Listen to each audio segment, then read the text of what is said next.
রাজনীতি করতে করতে কেউ কেউ মানবতা ভুলে যায়, কিন্তু আমরা ভুলবো না, চুপ থাকবো না। আপনারা আইনটাকে না সোনাগাছির সেক্স ওয়ার্কারে পরিণত করে দিয়েছে।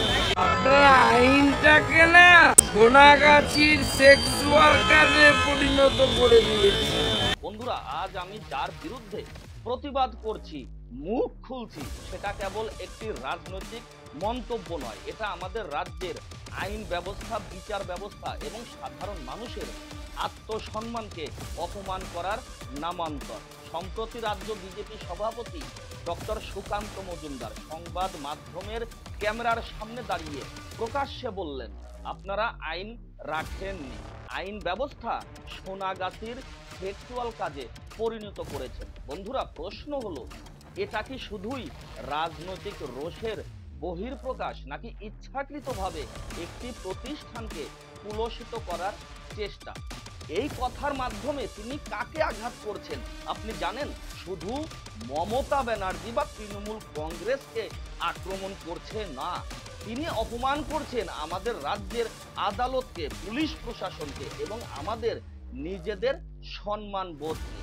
এই বক্তব্য অশ্লীল, অপমানজনক এবং আইনত অপরাধমূলক। কারণ একজন দায়িত্বশীল রাজনৈতিক নেতা যখন সরাসরি আইন ব্যবস্থাকে যৌনপল্লীর সঙ্গে তুলনা করেন, তখন সেটা শুধু কুরুচিকর নয়, এটা সেকশন 504 ও 505 অনুযায়ী উস্কানিমূলক ও মানহানির বক্তব্য।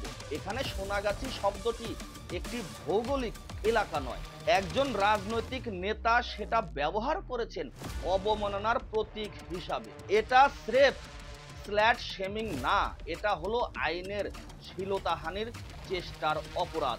আমরা মেনে নিতে পারি না যে কোনো রাজনৈতিক দলকে আক্রমণ করতে গিয়ে এইভাবে গোটা রাজ্য ব্যবস্থাকে খাটো করা হবে।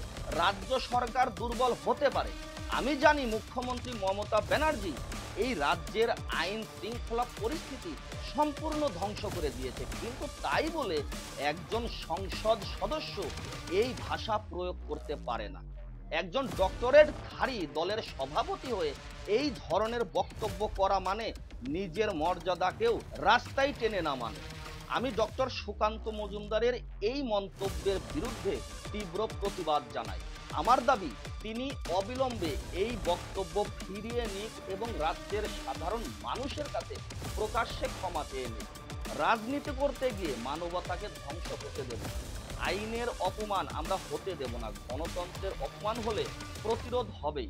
প্রতিবাদী হোক আমাদের অস্ত্র। ভুলের বিরুদ্ধে আওয়াজ তুলুন, সত্যের পাশে থাকুন। আপনার মতামত জানান, সুকান্ত মজুমদারের বক্তব্য নিন্দনীয় কিনা, অবিলম্বে তার এই রাজ্যের সাধারণ মানুষের কাছে ক্ষমা চাওয়া উচিত কিনা।